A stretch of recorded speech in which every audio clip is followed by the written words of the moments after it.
that I had shared Sunday morning that we will have evangelism and outreach this Saturday night, April 25th at 6 o'clock at Ridge Ferry Park. You can sign up. There's a sign-up sheet at the Connect Center, so you can sign up there. If you have questions, please see Brother Solomon. But please sign up if you will be there Saturday evening so he can plan. It will be at Ridge Ferry Park on the Eco Center side. He's going to have everybody meet near the Eco Center, but he does want to know that you're going to be there. So please sign up at the Connect Center. It's this Saturday night at 6 o'clock. That's what you need to know. All right, that is it for announcements. Pastor Andy. Thank you, ma'am. That was electrifying.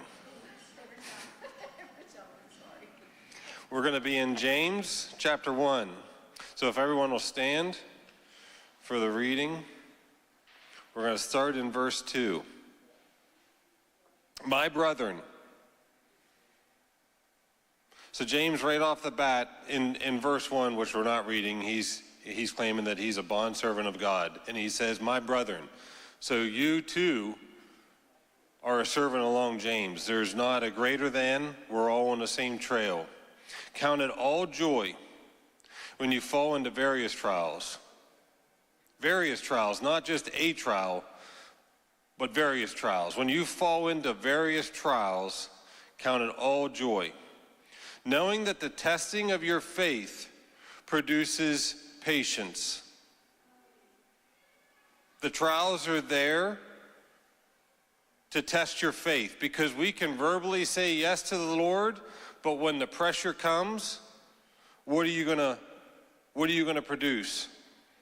When you produce patience, it has its perfect work.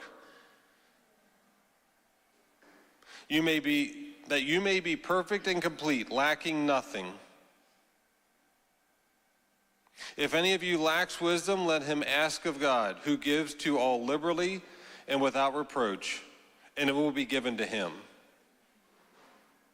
So what he's saying there is, when you get into a bunch of different situations and you don't ooze patience like you should, then ask the Lord for more patience, and there'll be another trial that comes to test your yes. But you know that the Lord is giving. He's not going to withhold, he's going to give. So when it comes up again, you just lean into that. You lean into that faith that my Lord is a good Lord. He is a gracious Father. He gives without holding anything back. He just gives. And the patience will come. And then more trials will come. And more patience will come. But that's what calls us and sets us apart, because when people see the patience, they're like, why do you have so much patience? Because the Lord, because he's good. There's going to be QR codes up there on the screen for your giving. And I was thinking about that the other day. It's giving, but it's sowing seeds. You think of the parable of the sower. And I don't know why I never thought of it this way, but the sower is always sowing seeds. He didn't sow seeds way back when, and we're just now finding the seeds, because he says in the parable, the sower seeds the ground, but the enemy comes immediately to steal the seed that was sown. That means that the Lord is sowing seeds all the time, because the enemy's always coming to steal that seed that is being sown. It's being sown, it's active. And it's not so much about a monetary giving, it's you're sowing seeds to reap a harvest in the next season. Seed heavy now, for the harvest is coming. Hallelujah? Hallelujah.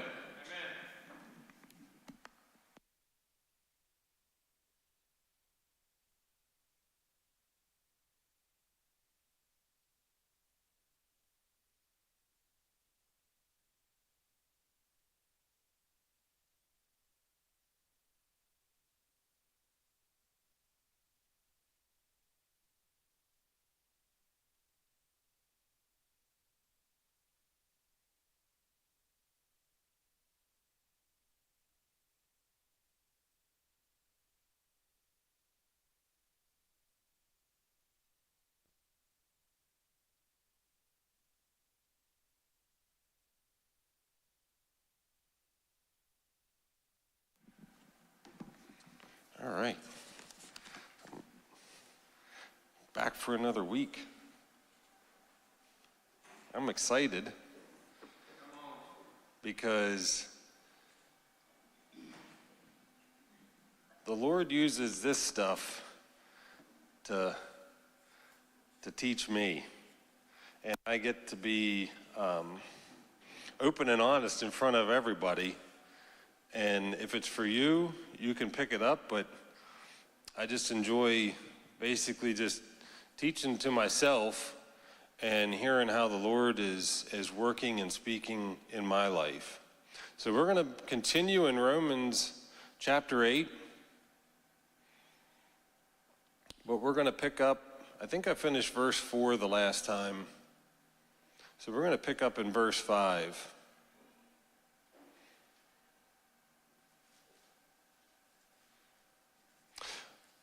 But it's interesting because we had the Bible study there at the Sharp Sickle there on Tuesday, and I was kind of explaining, had that Bible study, how we come up, because we've been instructed, you know, these are the two areas that you want to focus on. You want to focus on the prison epistles, you want to focus on the pastoral epistles. And now in the morning around lunchtime or so there on Tuesdays, I'll read through the different chapters, and I'm keeping track of where we're at. And I just kind of feel in the spirit what the Lord is highlighting that day. And we just ended up in, where did we end up? Was it James? Might have been James. Or no, it was First Peter chapter 2. But it's interesting because, you know, we had went through, and I had told Brother Andrew I was in, you know, 1 Peter, and he had highlighted some things and read some things to me about, and I'll just read that right now because I think it's important, because I think it ties back into tonight's message.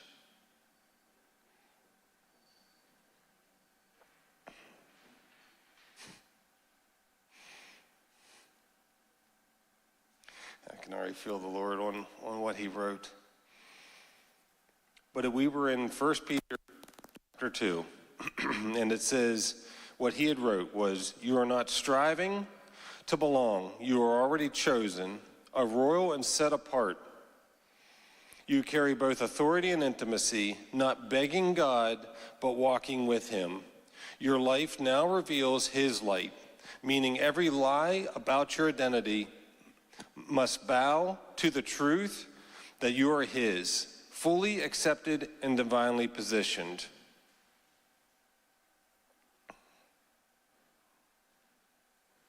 And as we worked through that Bible study and what had stood out to people tied back into what he had wrote there, and it's an understanding that you're not earning or trying to get somewhere with the Lord. You are already handpicked, you're already chosen, you're already set apart as his beloved.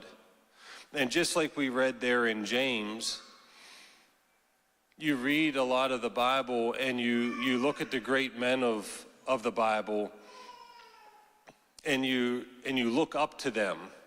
But James is saying, my brethren, you're my brothers. You're my brothers. I know who I am in the Lord.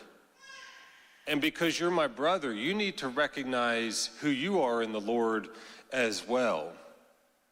And more often than not, when the trials and the situations and the day-to-day life things come and you get frustrated, there's this battle that's going on, and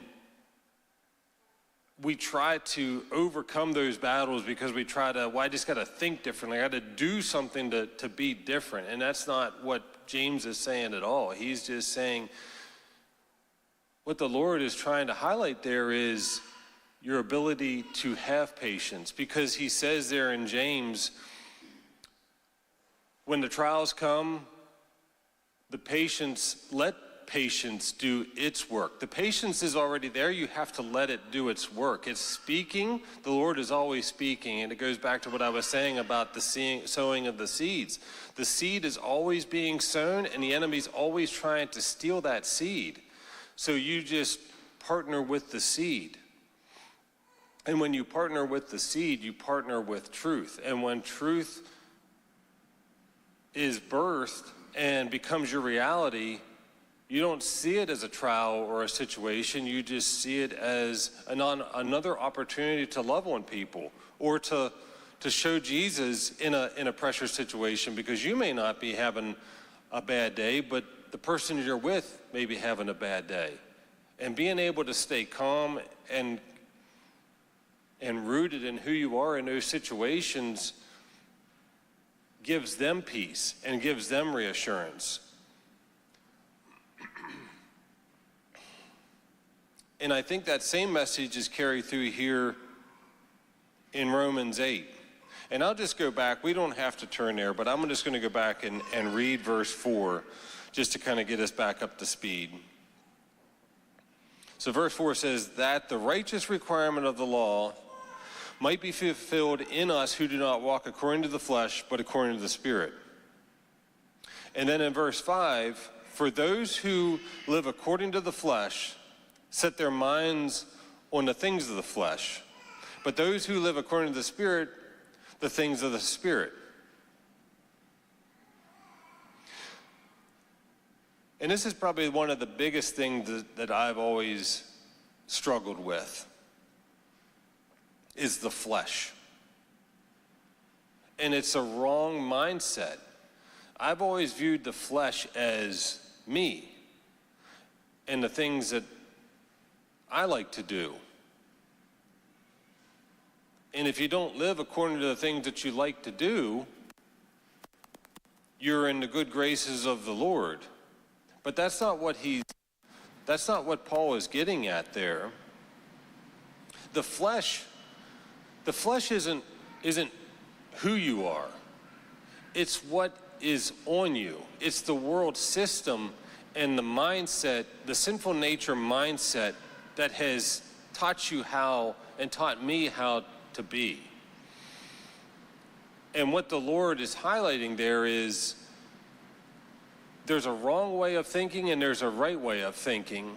And you can't get confused as to who you are. Because when I think of the things of the flesh, it's like hunting and fishing and baseball games and football games. They're like things I like to do. And I don't get to do those anymore because I have the mind of the Spirit, and that I don't like that. That doesn't sit well with me. But there's the root of it right there. It doesn't sit well with me. And what the Lord likes to highlight, especially when I talk verbally, because he's highlighting it right now. It's, you don't like it when you don't get your own way. That right there is the flesh. That's the flesh. And when you live according to the flesh, it's death. And again, I'm going to go back to Strong's Concordance. But it's the flesh is that sinful nature, and you're controlled by that. And it's not that your hobbies are wrong, unless they're bad hobbies. You know, if it's gambling or drinking, you know, that's just wrong. But going to a baseball game or going to a football game, you can do that when you're controlled by the Spirit, but it's a different heart posture, because you're there to love on people. You're there to build relationship with a coworker or a friend or whoever. You're not going there to be entertained, or you're not going there to get away from your day-to-day activities. You know, a lot of times, you know, people would go on vacation And it's been spoken of here about going on vacation just to get away. I got to get away from my day-to-day. I got to take a break from work and go do my own thing, and then I can come back rested and relaxed. But when you're living by the Spirit, every day is a vacation, because you're doing something new every day. You're not controlled by what you want to do or what you think is right. You're living how the Lord is calling you to live. And I think that's one of the things that I still continue to struggle with is the highlighting of what's deep down and what the Lord is trying to make me aware of and to set me free from. Because I love hunting. I still love hunting. I still love fishing. I love the pursuit of that activity. But it has a controlling nature on me. And that controlling nature dictates how I feel. And that's what Paul is saying there, is those who live according to the flesh set their minds on the things of the flesh. And it's not so much just hobbies and activities, it's your mindset overall, because the Lord has a plan for your life. The Lord has a plan for my life. And we can either choose to accept that plan, or we can choose to accept parts of that plan, walk it out. Now, he'll still use us, he'll still guide us to his ultimate plan. But there's a plan and a destiny for each one of us. How we choose to accept that will determine how much we actually walk out. And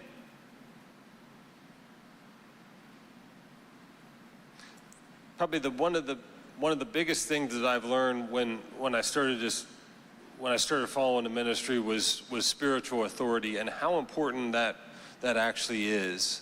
And it's spiritual authority is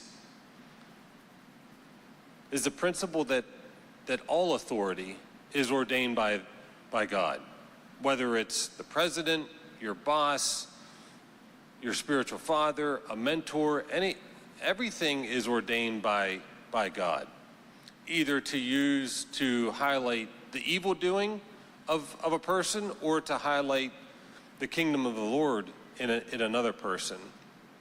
But we're still all submitted under authority. But our ability to submit to that kind of dictates our response to the flesh or the response to the spirit. Because we can get like when I worked for the government, I had people above me that I didn't always agree with, and sometimes I just thought their ideas were stupid. And when I was early in my career, I made it a point to let them know that that's a dumb idea. And I was quickly told by one of my bosses that, Andy, meetings are not a place to ask questions. You don't ask questions in a meeting.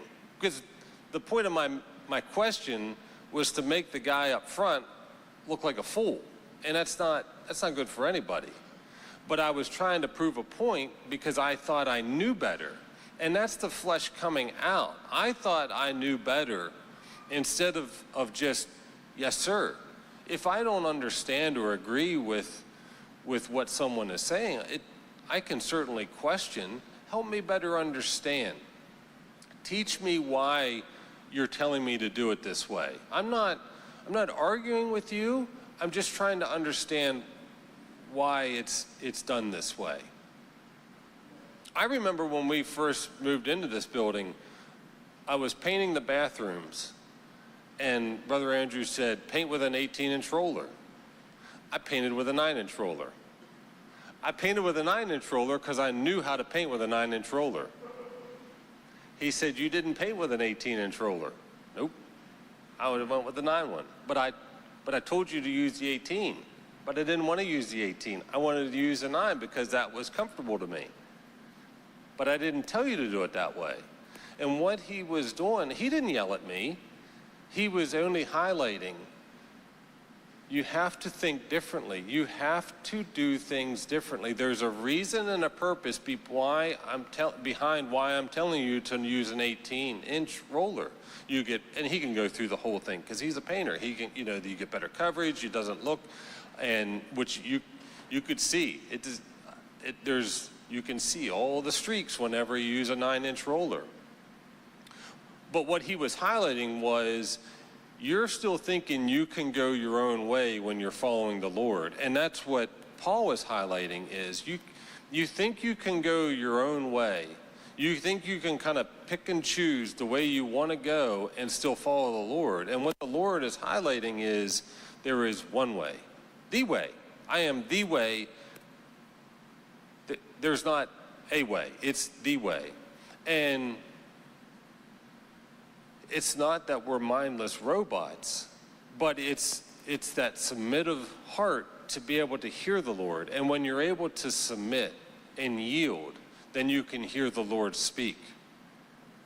Because all he's breaking off with the 9-inch versus the 18-inch roller, all he was breaking off of me was pride, because I thought I knew a better way.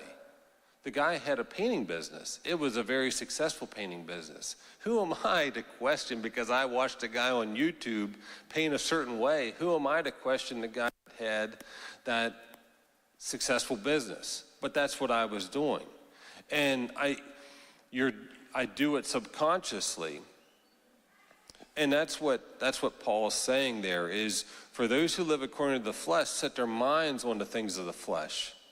It's just a mindset. It's not something that you consciously do. It's a mindset. It's something that's been ingrained in you from the time you were born, either from your parents or from society or whatever. And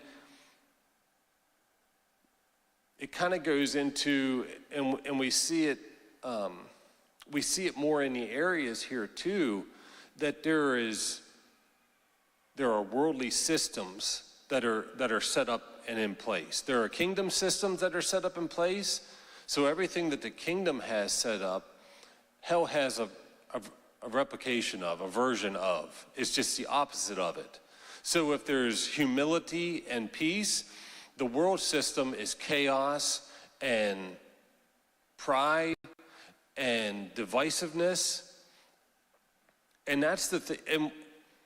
And I think that's probably the biggest thing is, we're proud to be an American. No, we have our freedoms. Nobody tells me what to do. I have a Bill of Rights. I can do what I want because this is America.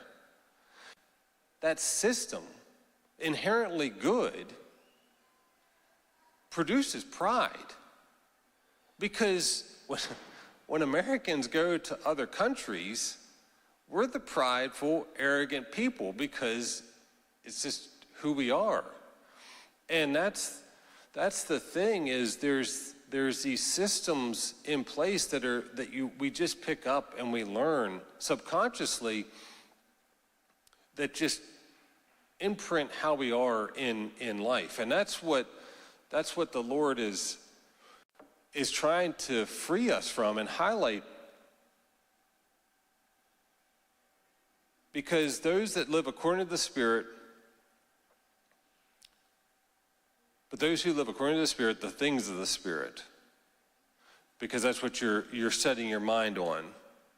And after the Spirit, the things of the Spirit, it's basically you are aligned with the Spirit, and your desires and priorities are straight from God. So it's not my desires, it's not my ambitions, it's not my own thoughts. It's what the Lord has spoken over me. I'm just aligning with truth Anytime I speak or say something positive, I'm just aligning with what the Lord has already spoken over either myself or you all or whoever I'm talking to. It's not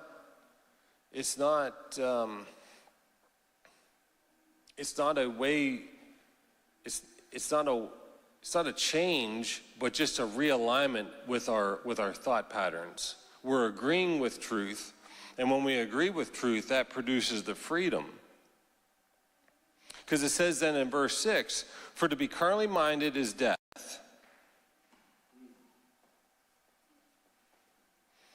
And I think it's important to stay there for just a moment, because carnally minded is the mindset, the thoughts, and inclinations of flesh. It refers to an internal orientation, not just a behavior. So it goes back to what I was saying. It's these thought patterns. It's this ideology that we pick up, even subconsciously, as we grow up. And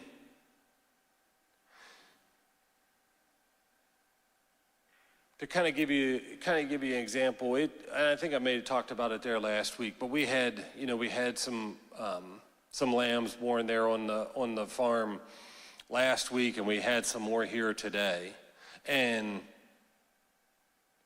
last week we had triplets. And I said, well, the guy that dropped off the sheep, he said he doesn't like triplets because, they just don't make it. It's better just to have a couple. And that's the mindset. I'm just believing negatively. I'm just believing negatively. And that's what leads to death. I don't believe that the Lord is going to bless us with 3 lambs only just to let one die. And it's the same thing with another good example right now is allergies. Allergies are really bad. Like I got like a frog in my throat. I'm coughing and hacking and carrying on. And it's like, I was thinking about that when I was driving back. I was like, stupid allergies. You just, But the thing is, the Lord produced all this stuff. The reason why things produce is because the pollen, it's a whole sex thing. The pollen falls in, it pollinates the tree, it actually produces the fruit. It's how plants do their thing. And here I am bad-mouthing it, but it sure would be a lot hotter in the summer for when any leaves on the trees, but we just inherently badmouth the things of the Lord like it's just a problem to us. Now, allergies are bad. I mean, I like it when there's no allergies, but it's that mindset. You don't even realize that you're speaking ill, but your mind is already thinking that way. And when your mind thinks a certain way, that's what you're going to produce. Because we're all pregnant. We're all pregnant. We're producing something. We are either going to produce life, and that's going to be alignment with Jesus, or we're going to produce death, and that's going to be alignment with the enemy, hell, Satan, whatever you want it to be. But whenever you have a carnal mind, things of the flesh, it's too hot, there's too much pollen, it's too sunny, it's always something. There's always something negative. We don't take the opportunity just to thank the Lord for the pollen that's out there, because there's a whole ecosystem that relies on that. If that wasn't there, systems would collapse. And I don't want to get into a whole soil biology thing, but it is very interesting how nature works and how it interacts with each other. And a lot of scientists have found when you start picking and choosing bugs that you want to take out of a system, the whole system collapses. And then you rely on extra inputs to make things profitable or to keep pests away. So it's not so much that these things are bad, it's the Lord highlighting that you're just not thinking of things the right way. If you think of things the way I see it, then you're going to see peace and joy and fulfillment in what's going on, not I can't wait till it rains so all the pollen goes away, or I can't wait till it gets, this heat wave goes away. The Lord is just highlighting where we're not in alignment with Him. And that's what Paul is highlighting here, because he's saying there, for to be carnally minded is death. And that's, and I had said there before, it's the mindset, it's not just a behavior. And is means exists as. So for to be carnally minded is death. So for to be carnally minded, you exist as dead. You are dead.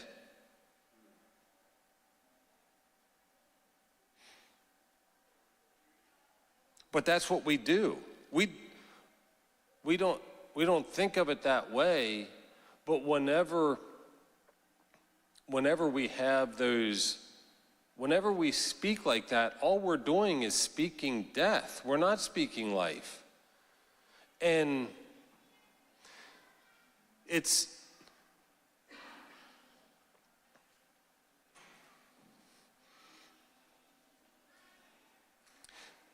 and the death is a separation from God or spiritual ruin. And it brings more animosity and frustration.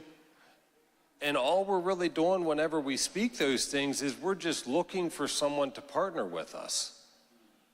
Man, my allergies are really bad. Yeah, mine are too. All right, we got two. Let's find more people who we can all complain against our allergies, even though there is nothing we can do to change it, but it sure does feel good to sit here as a group and complain about stuff we have no control over. But that leads to the frustration because I just want to control things. I think it's stupid that we have to deal with all these allergies. Why did the Lord pick Rome? Why didn't He pick like Denver, Colorado, or Casper, Wyoming, where it's really nice and it's cool in the winter and kind of cool in the summer, but it's hot down here? Why does it have to be here? But it's just highlighting all the things that I like to complain about, because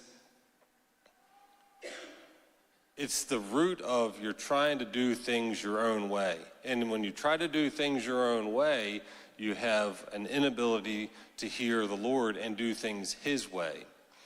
And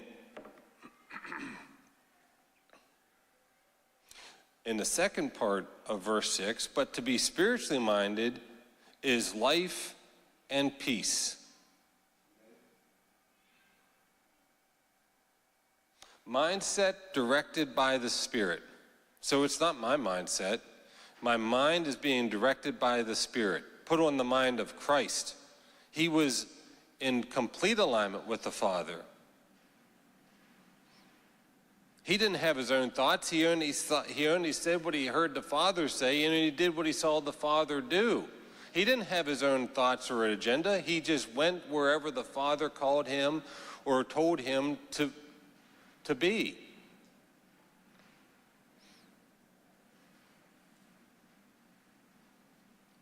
And life, true life, God-given life, everlasting life, and peace, harmony, rest, inner wholeness.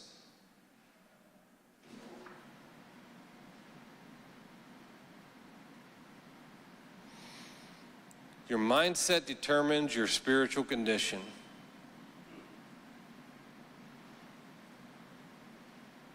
Your mindset determines your spiritual condition. If you think negative thoughts, your spiritual condition will produce death. If your mindset, it's not if I think good thoughts, it's if your mindset aligns with the Spirit, because that's what the Strong's Concordance says. Mindset directed by the Spirit. So when your mindset aligns with the Spirit of truth, it'll produce life. And that's how you get free from situations and circumstances. You don't see them as situations and circumstances. You just see it as another day. And I think that's one of the bigger things. I mean, this whole ministry is deliverance. It's just delivering me from me. But for me, that wood shop back there is probably the biggest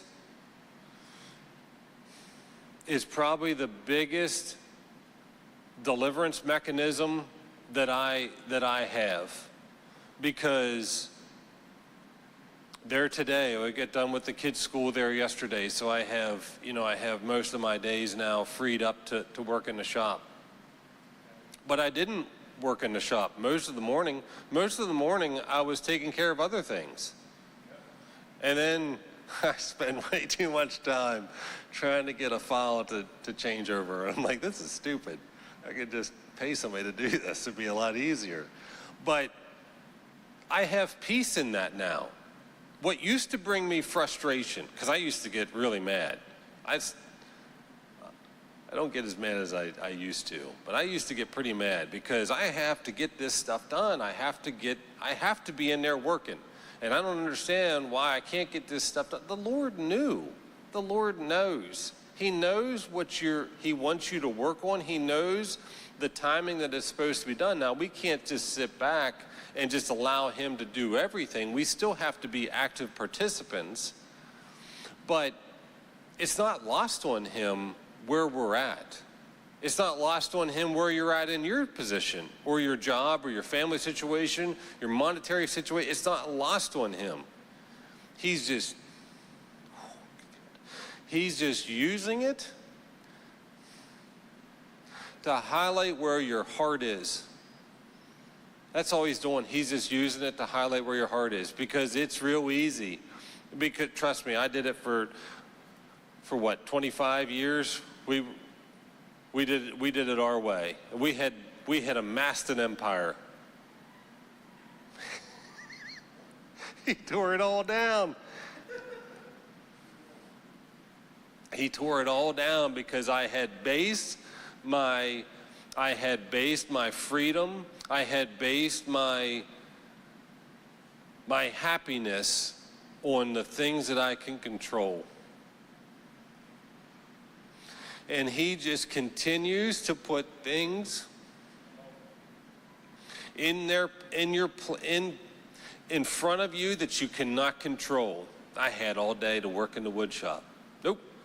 You got 4 hours. All right. That's what I'm going to get done. And then I didn't even have 4 hours because I had to run out to the ranch because more sheep. More sheep. And the sheep are from the Lord, because I didn't want sheep. I wanted cows. Cows are easy. I know cows. I can control cows. No, it's got to be small ruminants. Goats, you can't screw up goats. You can put them in a mud hole and they'll still produce. Nope. Lord said sheep. Of course He did.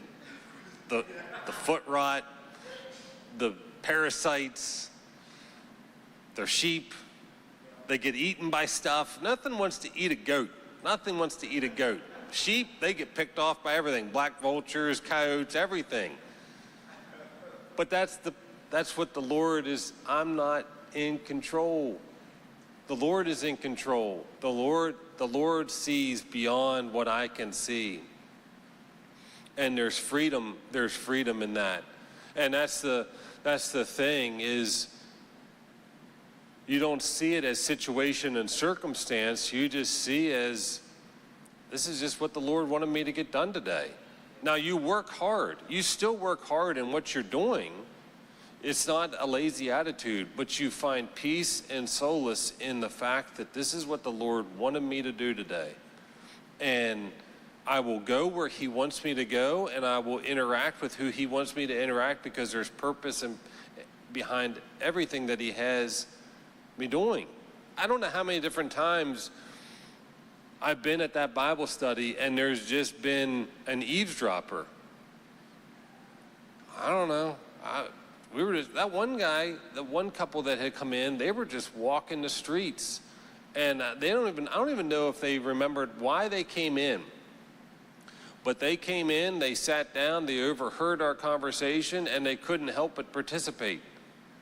And everyone at that Bible study said, there is a reason why the Lord has you in here. Now they can, like I said, the Lord has a plan for your life. They can accept what's being said, or they can go their own way. And I'm not saying which way they went, but all we're doing there is just presenting an opportunity for them. We're just planting a seed. That's all we're doing. We're just dropping a seed. And whether they choose to pick it up or not and water it, that's up to them. That's all the Lord is doing.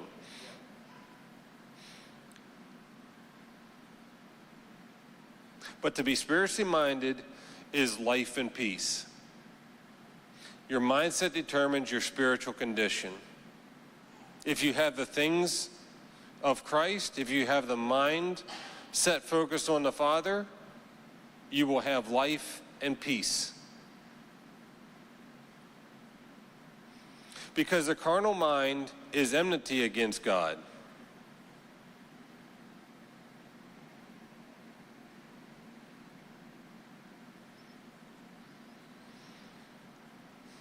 And again, it goes back to that flesh. It's not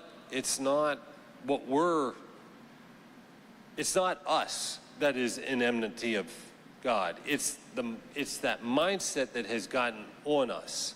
And like Pastor Glenn has said before, your soul is a slave to either life or death. And we choose the flesh because it's easy. It satisfies us. It comforts us. But it only comforts us for a season or for a time period. Because more often than not, we're just looking for someone to partner with. And in that, the Lord is still highlighting, hey, you need to partner with something. And you're partnering with the wrong thing, because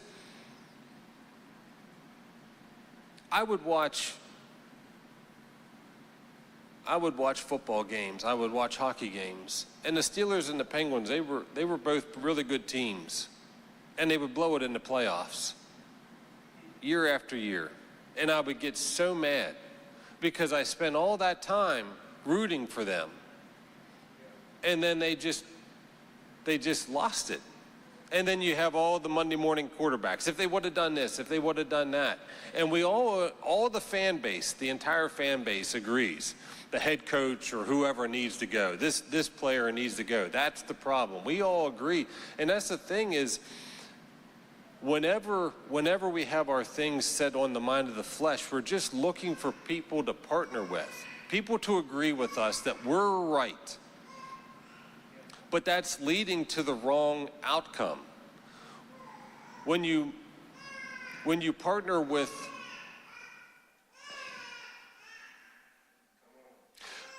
the carnal mind is enmity against God, for it's not subject to the law of God, nor indeed can be.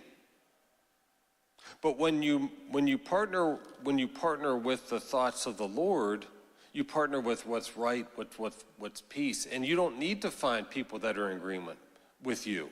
I don't need to find people that agree that this is the Lord's plan for my life. I know it's the Lord's plan because I feel his peace. I hear the Lord.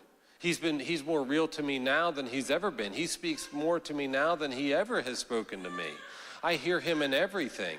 I feel more peace. I have more joy. I have more rest and relaxation because I know it's right. And I don't need Lee or Solo or Jaden to tell me I'm right. I know I'm right because I'm aligning with what truth is. And that's the thing. That's what we, I think that's the thing that stands out to me the most is anytime you're going against the Lord, you're always looking for a partner to agree with. But when you're aligned with what the Lord has for you, it's just right. It just feels right. You find peace in that. You find rest in that.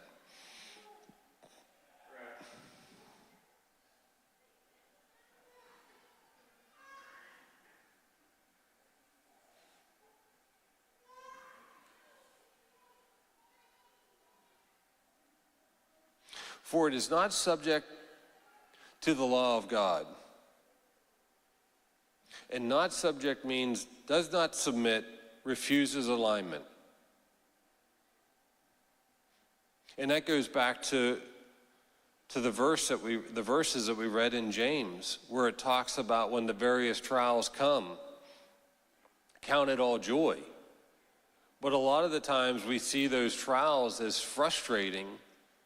And all Paul was highlighting here in Romans is we're refusing to align with what the Lord is saying. Here's an opportunity to show my patience. This is stupid. This is dumb. Our Jeep blew up on the way from the shop down to Jasper. And it's just, I don't understand why this stuff happens. I don't need that repair bill. I don't need that. And it's just now we're without a vehicle for what? It's been almost a week there now that we've been out without a vehicle. That adds extra stress on things. Then we got stuff going on over there at the shop, and we're not over there to oversee it. I don't need this stuff. Or when that kind of stuff happens, well, stuff's going to stuff. It's just what happens. And I'm not going to get upset or worked up about it.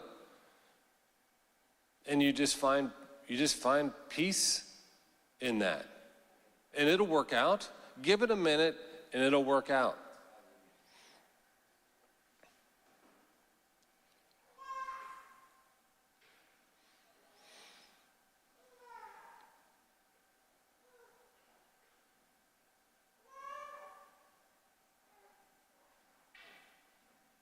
For it is not subject to the law of God, nor indeed can be. Which means not able to or powerless.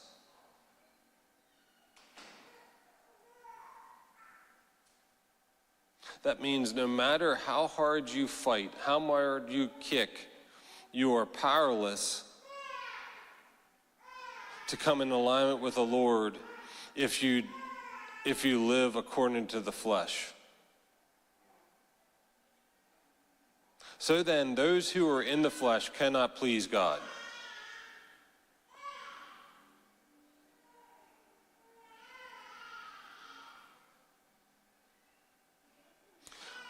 But I'm not going to end there, even though we have just a little bit of time. I'm not going to end there because I'm going to probably end up here in verse 9.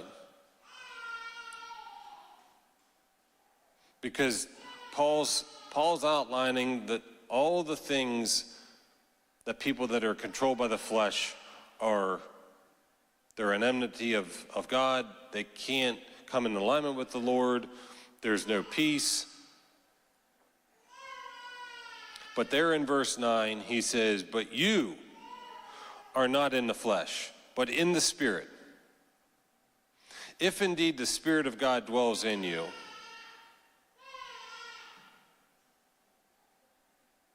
And we've talked a lot tonight about the things of the flesh. And you may be thinking, well, I think that way. But I have some of those thought patterns. But we got to go back We got to go back to verse 1. Therefore, there is now no condemnation to those who are in Christ Jesus. Hallelujah. Hallelujah. There is no condemnation to those who are in Christ Jesus. If you feel that way, if you're like, well, I kind of have these thought patterns, I kind of think that way. When my Jeep overheats, I get pretty upset. The Lord is just highlighting. He's highlighting where you're not like him. Yield to what I'm trying to teach you. Turn to me, like we read there in James. When the trials come, let patience do its thing. And in that, there is freedom, rest, and life. That's the thing, is more often than not, when I was growing up and I would go to church, and it wasn't a Baptist church, but we had the mourners' benches, and because you were always repenting. And because I would always do something that wasn't good enough, and I could never measure up because God was way out there, and I was going to get to him one day. But in the meantime, I had to do the right stuff to measure up. Everything had to be done the right way. There's so much that got broken off of me here, just in how I do things. I mean, it doesn't always have to be perfect. It doesn't have to be perfect because you're not doing things so that they can be counted as perfect. You're doing things because you were asked to do them. And whether it's from your spiritual authority or from God himself, especially the Lord knew your mistakes in that act before you were ever called to do it or asked to do it. And he still asked you to do it.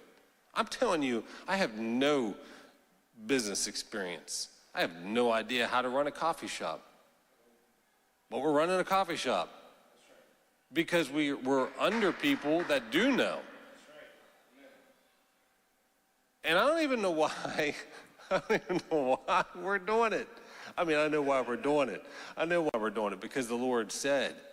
But the Lord saw something in me when I didn't even know about an LJ Georgia or about gluten-free baking or about coffee. I just like brewed coffee.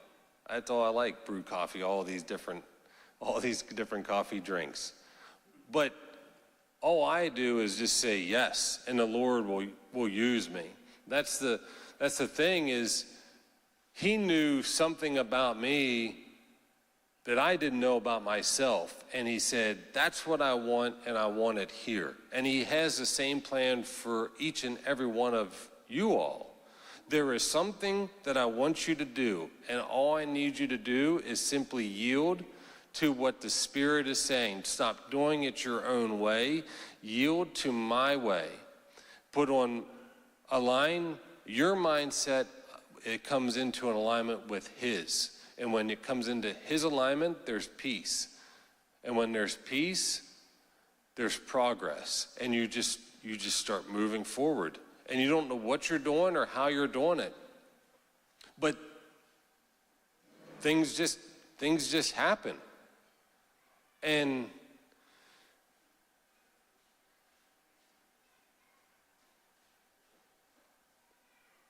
I think that's the take-home message there, is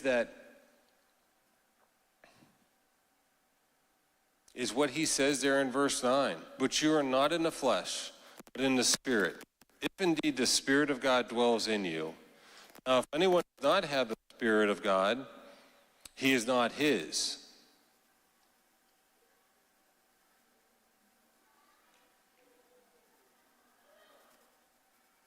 So don't ever see the situations where you're less than as condemnation. See that as opportunity. Lord, what are you showing me in this situation that I can learn to be better that I can look better like you. And he will show you.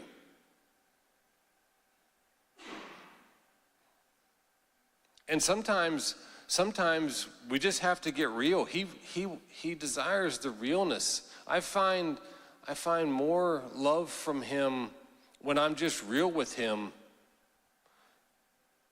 I don't understand what you're trying to do here. And it's very exhausting, or it's very frustrating. I don't like this. I like this feeling. Now, he may not always immediately answer, but things will come up throughout the day or over a period of days where he highlights what he actually thinks of me. I mean, I think Sunday service was a really good example. It's just there was a steady movement throughout the entire service of the Lord speaking, and I don't think he's ever looks for us to be the perfect children. He just looks to us to be the real children. What do you really want? What's your real heart's desire? And he'll answer and speak to that.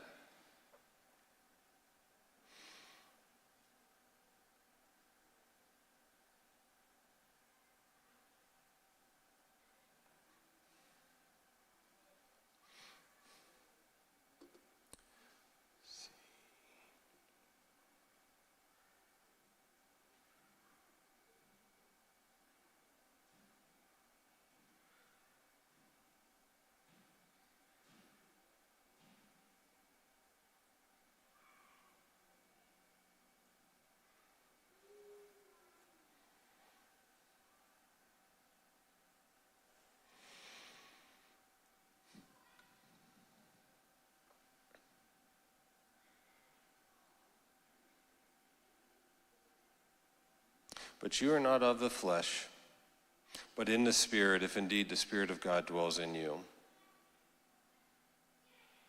The indeed dwell speaks of union, under the influence of the Spirit.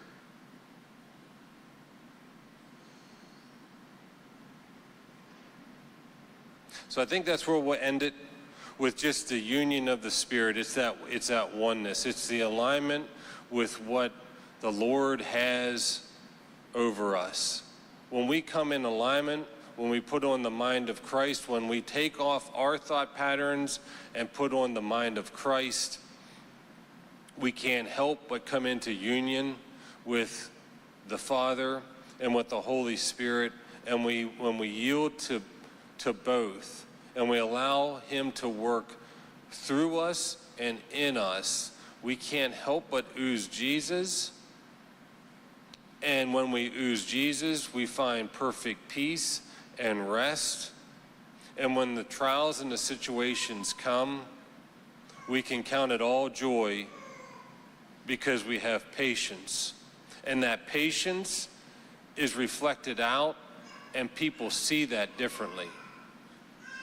They see that differently. Whether or not they say it verbally, they see it. And at some point, they may get bold enough to ask you, why don't you get bothered by situations? Why are you not upset? Oh, I'm as happy as I can be. But you're not, it doesn't matter. What the world says isn't what the Father says. And I don't have to live to what the world standards are. If a business collapses tomorrow, if a business collapses a year from now, the Lord's done with it. He has something else in mind. It's not that I failed, it's just that it's done. It's time to move on to something else. And we have to be okay with that. And if you're not okay with that, or if I'm not okay with that, it's just the Lord highlighting. You had a hold on it. You got to hold on to me. You have to hold on to me. So Jesus, we thank you We thank thee that your word is alive and active. We thank you that there's no condemnation in you, that we are free from the flesh because we reside in the Spirit. You live in us, you live through us. We thank you that you have mercy on us to show us where we're not like you, and it's an opportunity to lean into you. And when we lean into you, we find peace and rest. We thank you that you're a gracious Father, a loving Father, that you lavish your love on us, your gifts, your mercy, your grace, and that you're always speaking. I bless those that hear this message, and it'll carry it out through the coming days and through the weeks, that they'll impact everyone and anyone that they interact with, that they'll say to them when they interact with them, there's something different about you. And they get to respond, yeah, it's Jesus.